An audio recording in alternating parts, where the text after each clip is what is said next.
Students, आज का video बहुत ज़्यादा इम्पोर्टेंट है क्योंकि आज के वीडियो में हम थ्रेशोल्ड एनर्जी, एक्टिवेशन एनर्जी और उसके ग्राफ की स्टडी करेंगे। अब देखिए, सबसे पहले ये थ्रेशोल्ड एनर्जी क्या होती है? तो देखिए, the minimum amount of energy which must be associated with the molecules for effective collision leading to a chemical reaction is called threshold energy. Once more, the minimum amount of energy which must be associated with the molecules for effective collision leading to a chemical reaction is called threshold energy. देखिए, किसी भी chemical reaction में जो reactant molecule participate करते हैं तो उन reactant molecule में उनकी खुद की एनर्जी होती है जिसकी वजह से वो इफेक्टिव कोलिजन करके, है ना, किसी भी केमिकल रिएक्शन को स्टार्ट कर सकते हैं।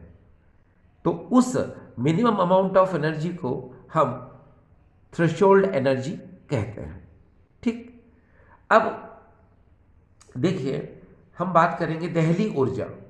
देखिए, दहली ऊर्जा मीन्स थ्रेशोल्ड एनर्जी, वह न्यूनतम ऊर्जा जो टकराने वाले अणुओं के पास होती है तथा जिनकी प्रभावी टक्करों द्वारा रासायनिक अभिक्रिया संपन्न होती है, दहली ऊर्जा कहलाती है। एक बार फिर से, वह न्यूनतम ऊर्जा जो टकराने वाले अणुओं के पास होती है तथा जिनकी प्रभावी टक्करों द्वारा रासायनिक अभिक्रिया संपन्न होती है, वह दहली ऊर्जा कहलाती है। देखिए डियर स्टूडेंट्स, जो अभिकारक अणु होते हैं उनमें स्वयं के पास ऊर्जा होती है जिसकी वजह से वो आपस में टकराते हैं। उनकी जो टक्कर है वह प्रभावी होनी चाहिए। ठीक है, तो जिसकी वजह से क्या होगा कि वो कोई भी अभिक्रिया जो है स्टार्ट करते हैं, कोई भी अभिक्रिया जो है संपन्न करते हैं। एक बार फिर से, किसी भी रासायनिक अभिक्रिया में जो अभिकारक अणु भाग लेते हैं उन अभिकारक अणुओं के पास स्वयं के पास ऊर्जा होती है जिसकी वजह से वो प्रभावी टक्करें करते हैं। ठीक, और प्रभावी टक्करें अगर करेंगे तो उत्पाद का निर्माण होगा, उत्पाद का निर्माण होगा तो अभिक्रिया संपन्न होती है। ठीक है, तो उस न्यूनतम ऊर्जा को हम दहली ऊर्जा कहते हैं। ठीक, चलिए अब हम बात करेंगे यहां पर एक्टिवेशन एनर्जी की। देखिए, ये एक्टिवेशन एनर्जी क्या है? The minimum amount of energy which is required to be supplied for molecules having less energy than the threshold energy for crossing energy barrier is called activation energy. देखिए, the minimum amount of energy which is required to be supplied for molecules having less energy than the threshold energy for crossing energy barrier is called activation energy. देखिए, ऐसे reacted molecule जिनकी energy threshold energy से कम होती है, अब जब threshold energy से कम होगी तो वो इफेक्टिव कोलिजन नहीं कर पाएंगे। जब वो इफेक्टिव कोलिजन नहीं कर पाएंगे तो कोई भी अभिक्रिया स्टार्ट नहीं होगी। तो हम क्या करते हैं कि ऐसे रिएक्टेड मॉलिक्यूल जिनकी एनर्जी थ्रेशोल्ड एनर्जी से कम है, तो थ्रेशोल्ड एनर्जी के इक्वल एनर्जी को करने के लिए हम बाहर से उसको हीट की फॉर्म में, लाइट की फॉर्म में एनर्जी सप्लाई करते हैं जिससे कि वो एनर्जी बैरियर को क्रॉस कर ले। क्योंकि आपको पता है एनर्जी बैरियर अगर क्रॉस कर लिया तो प्रोडक्ट तो बन ही जाएगा। तो जो हमने हीट और लाइट की फॉर्म में उसको एनर्जी सप्लाई की है, उस एनर्जी को हम लोग बोलते हैं एक्टिवेशन एनर्जी। क्योंकि आप जानते हैं रूम टेम्परेचर पर मैक्सिमम जो रिएक्टेड मॉलिक्यूल होते हैं उनकी जो थ्रेशोल्ड एनर्जी होती है वो कम होती है। एक बार फिर से सुनिए, रूम टेम्परेचर पर कुछ रिएक्टेड मॉलिक्यूल ऐसे होते हैं कि जिनकी एनर्जी थ्रेशोल्ड एनर्जी से कम होती है, जिसकी वजह से वो इफेक्टिव कोलिजन नहीं कर पाते हैं और प्रोडक्ट का फॉर्मेशन नहीं हो पाता, मीन्स कोई रिएक्शन नहीं होती है। तो हम क्या करते हैं कि उन रिएक्टेड मॉलिक्यूल को जिनकी एनर्जी थ्रेशोल्ड एनर्जी से कम है, तो थ्रेशोल्ड एनर्जी के इक्वल एनर्जी को करने के लिए हम बाहर से एनर्जी सप्लाई करते हैं, तो उस एनर्जी को हम लोग बोलते हैं एक्टिवेशन एनर्जी। अच्छा, जब आपने एनर्जी सप्लाई की तो उससे क्या होगा? उससे ये होगा कि वो एनर्जी बैरियर को क्रॉस कर लेंगे और इजीली फिर प्रोडक्ट बन जाएगा। ठीक, चलिए हम आगे चलते हैं। देखिए, हम बात करेंगे संक्रियण ऊर्जा। ये संक्रियण ऊर्जा क्या होती है? इसको इंग्लिश में कहते हैं एक्टिवेशन एनर्जी। तो सुनिए, संक्रियण ऊर्जा ऊर्जा की वह न्यूनतम मात्रा जो ऐसे अभिकारक अणुओं को प्रदान की जाती है जिनकी ऊर्जा देहली ऊर्जा से कम होती है, जिससे ये अभिकारक अणु ऊर्जा अवरोध को पार कर सके, वह संक्रियण ऊर्जा कहलाती है। देखिए, मैं बताऊंगा आपको, ऐसे अभिकारक अणु जिनकी ऊर्जा देहली ऊर्जा से कम होती है, तो वह ऊर्जा अवरोध को पार नहीं कर पाएंगे। जब ऊर्जा अवरोध को पार नहीं कर पाएंगे तो उत्पाद का निर्माण नहीं होगा। ठीक, तो हम क्या करते हैं, ऐसे अभिकारक अणु जिनकी ऊर्जा देहली ऊर्जा से कम है, तो हम क्या करते हैं कि देहली ऊर्जा के बराबर ऊर्जा हो जाए तो हम उनको प्रकाश के रूप में, ठीक है, या फिर तापमान के रूप में, ठीक है, ऊर्जा प्रदान करते हैं, जिससे कि वे ऊर्जा अवरोध को पार कर सकें और उत्पाद का निर्माण शीघ्रता से कर सकें। तो जो हमने बाहर से ऊर्जा प्रदान की है उसे हम कहते हैं संक्रियण ऊर्जा। ठीक है, तो ये आपको समझ में आ रहा होगा। देखिए, यहाँ पर मैं एक बात बताऊं आप लोगों को कि कमरे के तापमान पर अधिकांश जो अभिकारक अणु होते हैं उनकी ऊर्जा देहली ऊर्जा से कम होती है। तो हम क्या करते हैं, उनको बाहर से ऊष्मा के रूप में, ठीक है, यानी तापमान के रूप में और प्रकाश के रूप में ऊर्जा प्रदान करते हैं, जिससे कि इन अभिकारक अणुओं की ऊर्जा अब देहली ऊर्जा के बराबर हो जाए। क्योंकि देहली ऊर्जा के बराबर हो जाएगी तो उनमें प्रभावी टक्करें होने लग जाएंगी, ठीक है, और वो ऊर्जा अवरोध को पार आसानी से कर लेंगे। जब वो ऊर्जा अवरोध को आसानी से पार कर लेंगे तो उत्पाद का निर्माण तो शीघ्रता से हो ही जाएगा। ठीक है, तो जो ऊर्जा आप बाहर से प्रदान करते हो उसको हम लोग बोलते हैं संक्रियण ऊर्जा। ठीक है, यानी कि अभिकारक अणुओं को सक्रिय करने के लिए जो ऊर्जा हम बाहर से प्रदान करते हैं जिससे कि वो प्रभावी टक्करें कर सकें, तो उस ऊर्जा को हम लोग बोलते हैं संक्रियण ऊर्जा। ठीक, अब देखिए, ये जो एक्टिवेशन एनर्जी है इसका ग्राफ हमें समझना बहुत ज़्यादा ज़रूरी है ना। ज़्यादातर स्टूडेंट जो होते हैं वो ग्राफ में मिस्टेक करते हैं। ठीक है, तो चलिए हमारी शुरुआत होती है ग्राफ के साथ। चलिए शुरुआत करते हैं हम लोग। लेसन देखो, यहाँ पर अब हम ग्राफ की तैयारी करते हैं। देखो, सबसे पहले हम यहाँ पर ये देखिए, ये हम एक्स एक्सिस लेते हैं, ये हमने एक्स एक्सिस ले ली, जहाँ पर हम प्रोग्रेस ऑफ रिएक्शन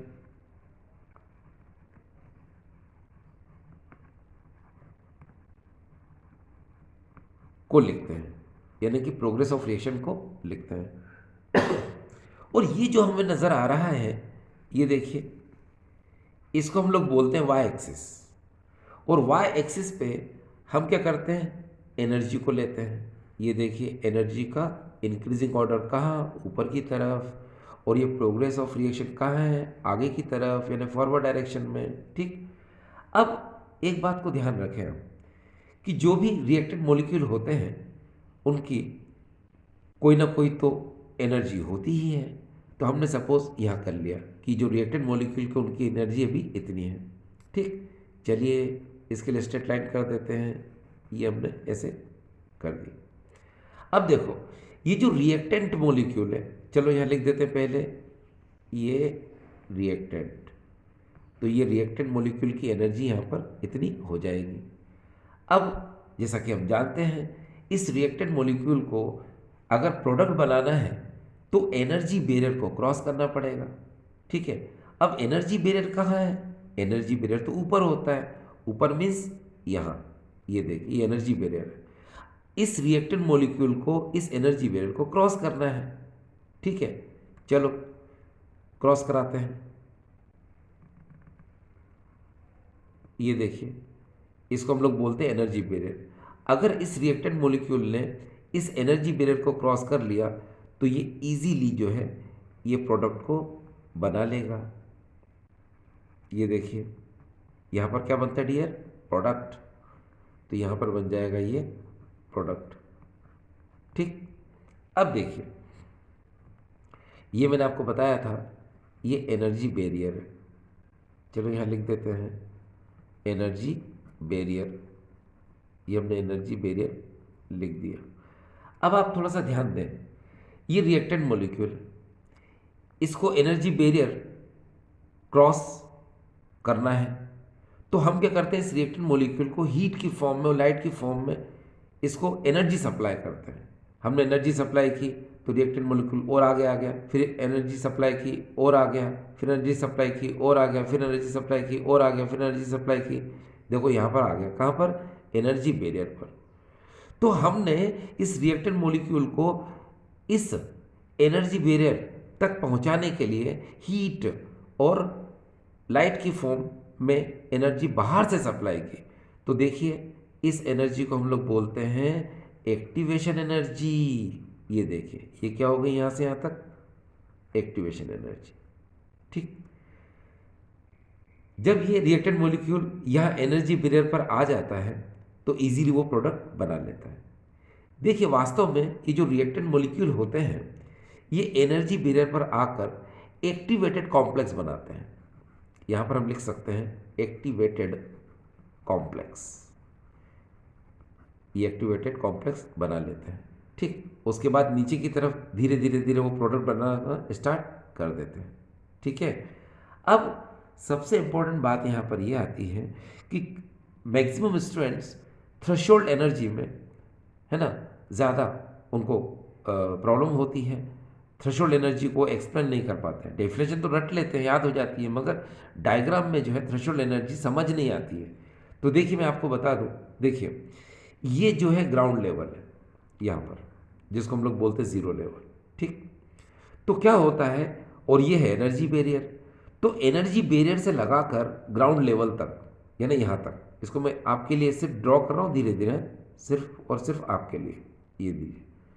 तो यहाँ से लगाकर यहाँ तक जो एनर्जी होती है उसको हम लोग बोलते हैं थ्रेशोल्ड एनर्जी, यानी कि ईटी। तो चलो इसको हम इस तरह से यहाँ से ड्रॉ कर देते हैं। ये देखिए, अब आपको समझ में आ गया कि ये ईटी है, ये थ्रेशोल्ड एनर्जी है। और थ्रेशोल्ड एनर्जी कहाँ से कहाँ तक होती है? यानी कि ज़ीरो लेवल से एनर्जी बैरियर तक। ठीक है, इसको क्या बोलते हैं हम? Threshold energy. ठीक, अब यहाँ पर ये बात तो आपको समझ में आ गई। अब आप यहाँ पर एक चीज़ देखिए कि हमें कहा जाता है कि right the relation between threshold energy and activation energy. तो पहले आप एक चीज़ देखिए कि ये थ्रेशोल्ड एनर्जी है, तो थ्रेशोल्ड एनर्जी में क्या क्या चीज़ें इंक्लूड हैं? एक तो ये एक्टिवेशन एनर्जी इंक्लूड है, और फिर यहाँ से लगाकर यहाँ तक इस रिएक्टेंट मॉलिक्यूल की एनर्जी इंक्लूड है। इसका मतलब क्या हुआ कि थ्रेशोल्ड एनर्जी जो होगी वो एक्टिवेशन एनर्जी और रिएक्टेंट की एनर्जी का सम होगी। ठीक, चलो लिख देते हैं इसको। ये देखिए, ये है यहाँ पर threshold energy equal to activation energy plus energy of reactants molecule in primary state primary states. ये देखिए, ये मैंने इतना आपको लिख दिया। तो डियर, ये क्या रिलेशन है? अब अगर कोई बोले कि भाई एक काम करो कि एक्टिवेशन एनर्जी क्या होगी, तो चलो एक्टिवेशन एनर्जी को वहीं रहने दो, energy of reactant molecule in primary state को आप इधर ले आओ। तो देखिए क्या होगा, हम यहाँ पर लिख देते हैं फिर से, ये है एक्टिवेशन एनर्जी। ठीक है, एक्टिवेशन एनर्जी हमको फाइंड करना है, तो इसको आप थ्रेशोल्ड एनर्जी के पास ले जाओ। ये देखिए, ये थ्रेशोल्ड है ना, ये थ्रेशोल्ड एनर्जी, ये threshold energy minus energy of reactants molecule in primary states।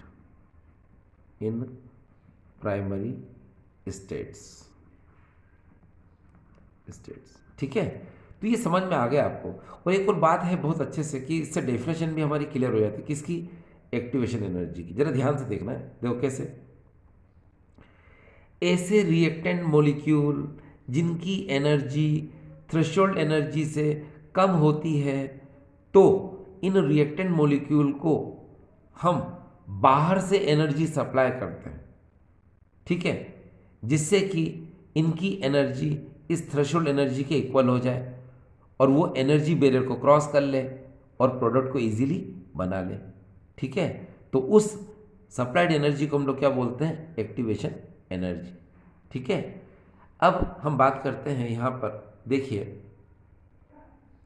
देखो यहाँ पर जो हिंदी मीडियम स्टूडेंट्स हैं थोड़ा सा देखें, ये मैंने एक्स अक्ष ली है, एक्स अक्ष पर मैंने अभिक्रिया की प्रगति, ये वाई अक्ष है, यहाँ पर मैंने एनर्जी यानी कि ऊर्जा ली।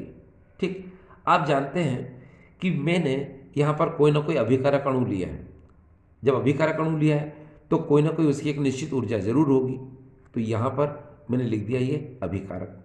ठीक, अभी जो अभिकारक है, ठीक है, इस अभिकारक को यहाँ पर ये जो पॉइंट आप देख रहे हैं इसको हम लोग बोलते हैं ऊर्जा अवरोध।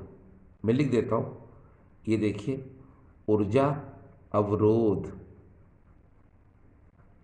तो यहाँ पर आप इस बात का ध्यान रखें कि जो अभिकारक अणु है इसको ऊर्जा अवरोध पार करना आवश्यक है, जिससे कि वो उत्पाद का निर्माण कर सके। ये क्या है, उत्पाद, इसका निर्माण कर सके।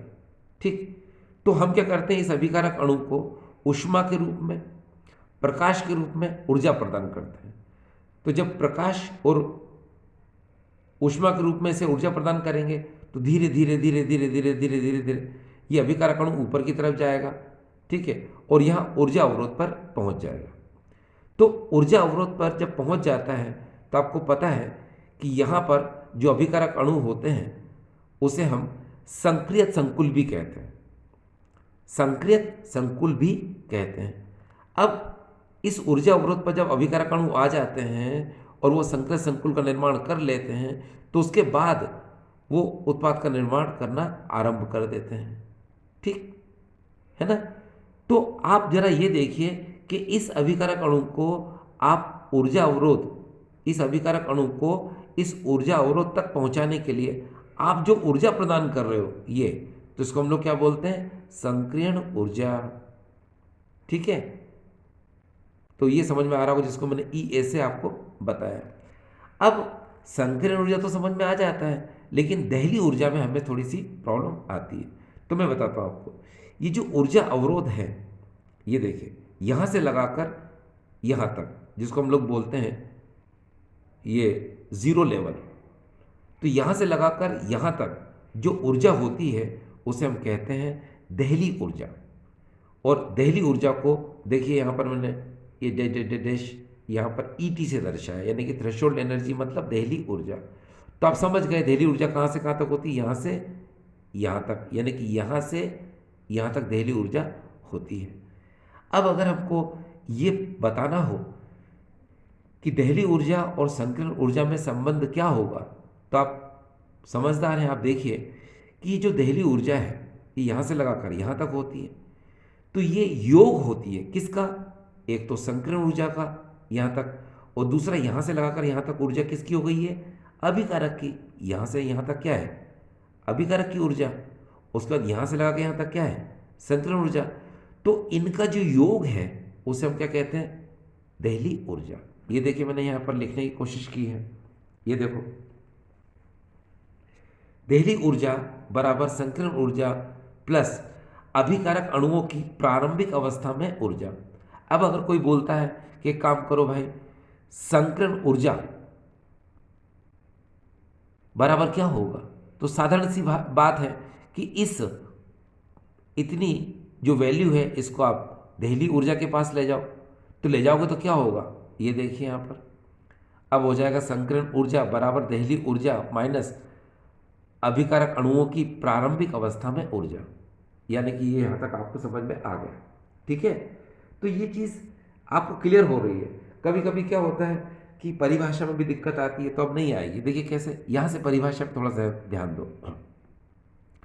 ऐसे अभिकारक अणु जिनकी ऊर्जा दहली ऊर्जा से कम होती है, तो इन अभिकारक अणुओं की ऊर्जा को दहली ऊर्जा के बराबर करने के लिए या फिर इन अभिकारक अणुओं को ऊर्जा अवरोध को पार कराने के लिए हम बाहर से ऊर्जा प्रदान करते हैं।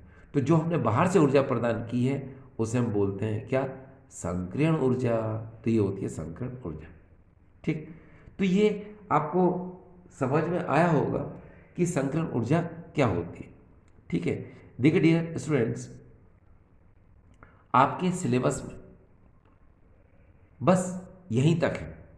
अगर मान लो क्वेश्चन आता है एग्जाम में कि what is the threshold energy, activation energy, right the relation between them, तो जितना मैंने आपको पढ़ाया उतना आपको लिखना है। हिंदी में देखिए प्रश्न आता है कि दहली ऊर्जा किसे कहते हैं, संकीर्ण ऊर्जा किसे कहते हैं, उनमें संबंध लिखो। तो आपको पूरा करना है। एक बात ज़रूर बहुत इंपॉर्टेंट कि इसका जो ग्राफ है, ग्राफ ज़रूर बनाएं आप। ग्राफ में किसी भी तरह से कोई गलती आपसे ना हो, ठीक है। तो इस बात का ज़रूर ध्यान रखें कि ग्राफ बिल्कुल क्लियर होना चाहिए, ग्राफ में किसी भी तरह से कोई मिस्टेक ना हो, ठीक है। तो ये आपको समझ में आ रहा होगा, ठीक है।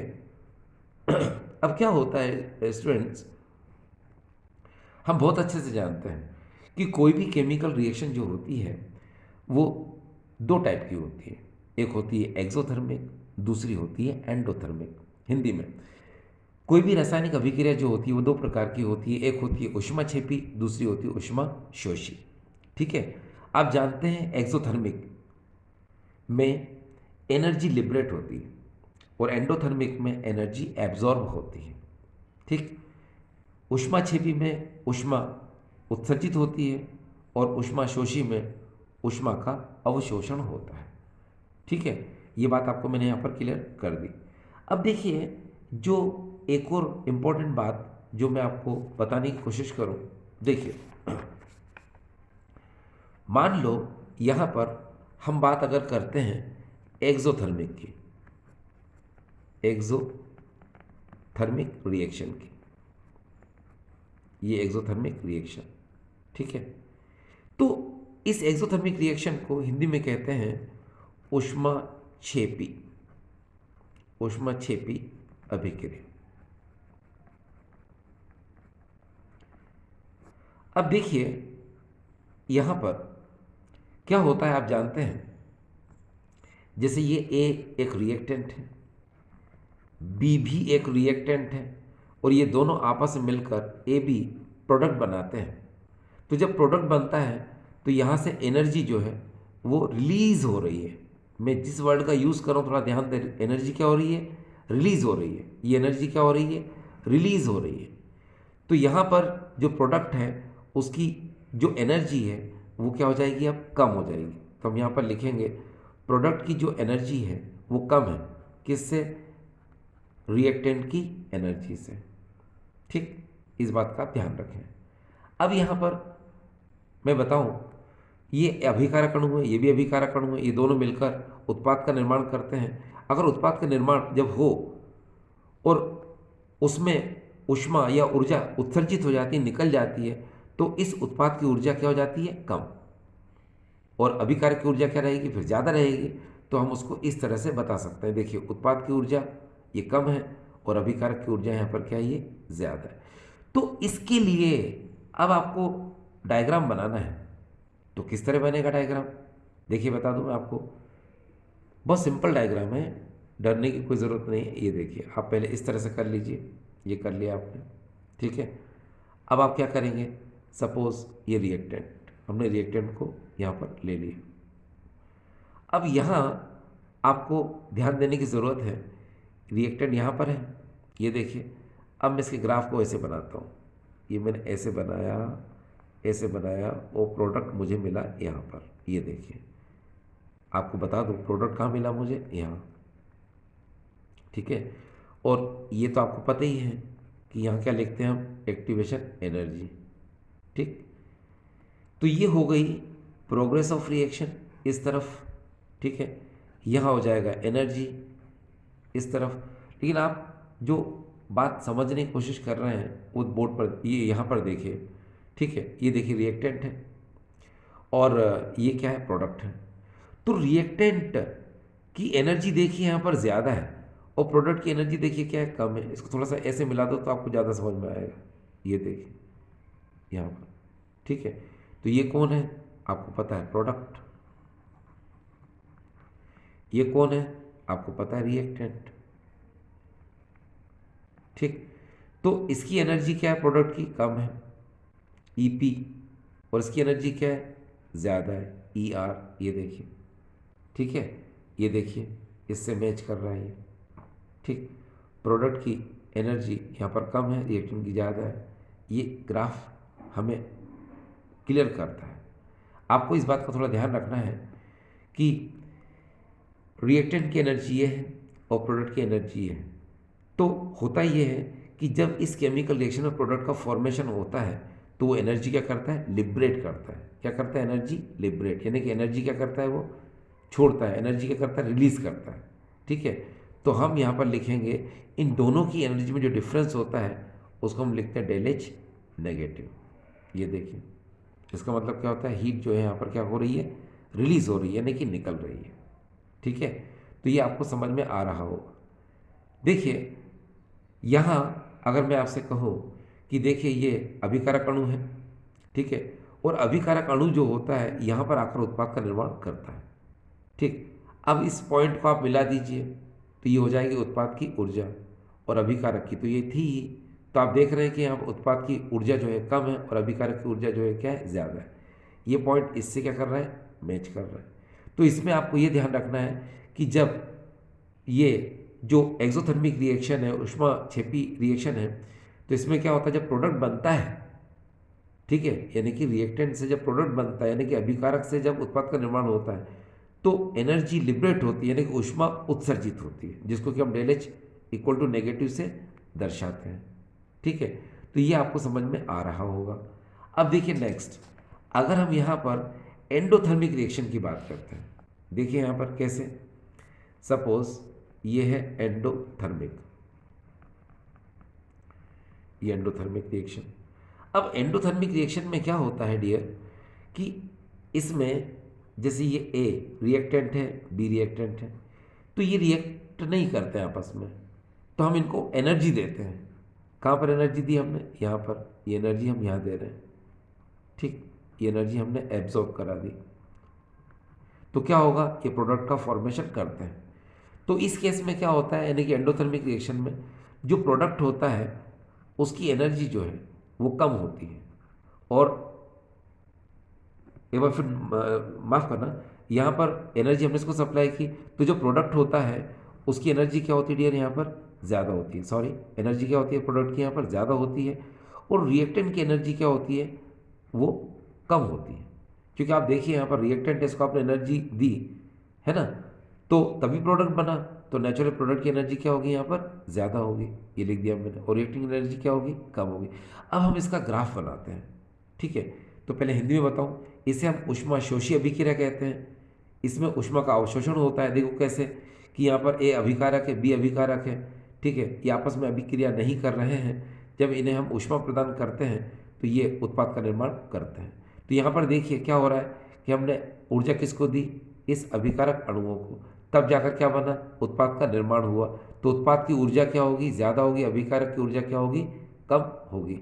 अब हम इसके लिए क्या करते हैं, ग्राफ बनाते हैं। देखिए इसका ग्राफ थोड़ा सा अलग होगा। ये देखिए, ये ग्राफ बनाने की कोशिश कर रहा हूँ मैं। ये देखिए, ये तो आप जान गए ये प्रोग्रेस ऑफ रिएक्शन है, ये आप जान गए कि ये एनर्जी है, ठीक है। और ये रिएक्टेंट मॉलिक्यूल की हमने सपोज यहाँ पर एनर्जी सपोज कर ली, ये हमने इसका लेवल बना दिया, ठीक। ये कौन है, रिएक्टेंट। अब इसमें जो प्रोडक्ट होता है वो डियर यहाँ बनता है ऊपर की तरफ। ये देखिए, ये यहाँ प्रोडक्ट बन रहा है, ये रिएक्टेंट है, आपको पता है, ठीक। और यहाँ से लगा के यहाँ तक जो एनर्जी आप सप्लाई करते हैं वो तो आपको पता ही है, क्या बोलते हैं उसको हम, एक्टिवेशन एनर्जी, ठीक। ये देखिए, तो यहाँ पर आपको समझ में यह आना चाहिए कि रिएक्टेंट की एनर्जी तो ये हो गई जिसको हमने कहा ई आर, और प्रोडक्ट देखो ऊपर बन रहा है यहाँ पर, ये देखिए, ये यहाँ पर, तो इसको बोलेंगे हम ई पी। यानी से प्रोडक्ट की ही जो एनर्जी वो ज़्यादा है किससे, रिएक्टेंट से। ये देखिए इससे मैच कर रहा है, मैच कर रहा है ना। तो ये ग्राफ किसके लिए, ये ग्राफ जो है एंडोथर्मिक के लिए। इसमें क्या होता है कि रिएक्टेंट और ये प्रोडक्ट, इनकी जो एनर्जी डिफरेंस होती है उसको हम डेल एच से डिनोट करते हैं, और वो होती है प्लस, यानी पॉजिटिव। यानी कि रिएक्टेंट जब प्रोडक्ट का फॉर्मेशन करता है तो इतनी हीट जो है वो एब्जॉर्ब करता है, ठीक है। जब प्रोडक्ट बनता है तो इतनी हीट क्या करता है, वो एब्जॉर्ब करता है। इसलिए हम इसको क्या बोलते हैं, एंडोथर्मिक रिएक्शन, ठीक है। और ये एंडोथर्मिक के लिए क्या था, एक्टिवेशन एनर्जी के लिए ग्राफ था, ठीक है। अब हिंदी में बता दूं मैं आपको। देखिए अभिकारक अणु है, ठीक है, और ये अभिकारक अणु क्या होता है कि यहाँ पर उत्पाद का निर्माण कर रहा है। तो आपको पता है अभिकारक अणु की ये ऊर्जा हो गई, इसको धीरे धीरे धीरे यहाँ से मैच करो तो ये क्या हो जाएगी, अब उत्पाद की ऊर्जा हो जाएगी। अब देखिए उत्पाद की ऊर्जा ज़्यादा है किससे, अभिकारक की ऊर्जा से। ये देखिए इससे मैच कर रहा है। अब आपको पता है इन दोनों की ऊर्जा में जो अंतर होता है उसको हम डेल एच से दर्शाते हैं, और यहाँ डेल एच जो है पॉजिटिव है। क्यों, क्योंकि जब अभिकारक से जब उत्पाद का निर्माण होता है तो इतनी ऊर्जा क्या करता है, ये अवशोषित करता है, ठीक है स्टूडेंट। तो ये